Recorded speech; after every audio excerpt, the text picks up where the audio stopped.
Hi everyone, this is John Girardi with Right to Life of Central California, bringing you another in our 40 videos for 40 Days for Life series. 40 Days for Life is the international campaign of prayer and presence outside abortion clinics throughout the country and throughout the world. If you want to learn more about our campaign here in Fresno, you can visit www.rtlcc.org, or you can give us a call at 559-229-2229. Today on the show, I want to talk about a topic that's been interesting to me for a couple of months here, which is this argument that you hear sometimes from more liberal Christians about the moral status in Christianity of abortion. Basically, very often people will argue, well, Jesus didn't have anything to say about abortion. You pro-lifers are obsessed with this thing. Jesus never condemned abortion. The Bible doesn't say anything about abortion. Now, I find this argument to be unpersuasive. The Bible also doesn't say anything about, unprovoked nuclear wars. It doesn't say anything about, running over your neighbor with your car. But I'm pretty sure we can draw some logical conclusions from some of the principles laid down in the Bible to come to the conclusion that, no, I shouldn't launch a preemptive nuclear strike, and no, I shouldn't run my neighbor over with a car. The Bible was written in the ancient world, and Jesus knew that cars were coming, but he wasn't talking about it at that time.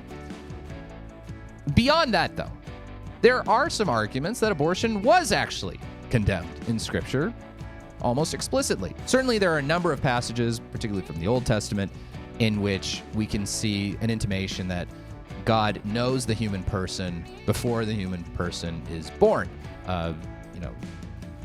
Talking about knitting the person in the womb before you were born. I knew you. There are all kinds of passages like that, particularly in the Old Testament. But beyond that, we can even see in the New Testament a condemnation of this practice called Pharmaca.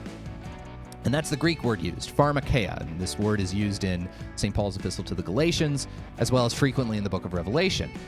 Pharmaca is often translated by English Bibles as something like witchcraft or sorcery or things like that. And it basically refers to practices in the Roman world, the Roman Empire in which Christianity was born, of these kind of magic men, these kind of shaman, medicine men, who would give people various kinds of sort of magical potions. And one of these kinds of magical potions that was fairly common was to give women certain kinds of potions or pessaries to induce miscarriage, to procure an abortion, either to procure an abortion or to prevent conception. This was apparently very commonly practiced in the Roman world, and it was sort of a reason why you could see a decline in Roman birth rates.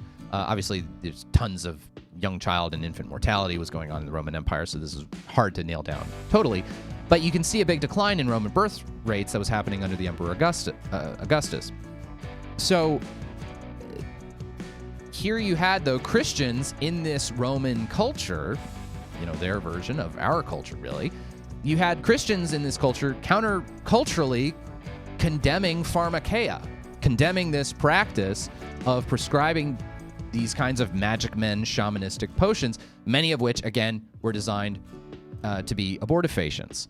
So while it may not be a 100% slam dunk that the New Testament is explicitly condemning abortion, it's pretty strong evidence, I would say, that the New Testament is not actually silent on the question of abortion. Really, there's nothing new under the sun.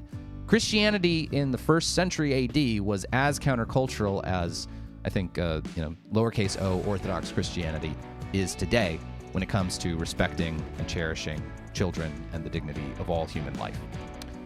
For Right to Life in Central California, I'm John Girardi.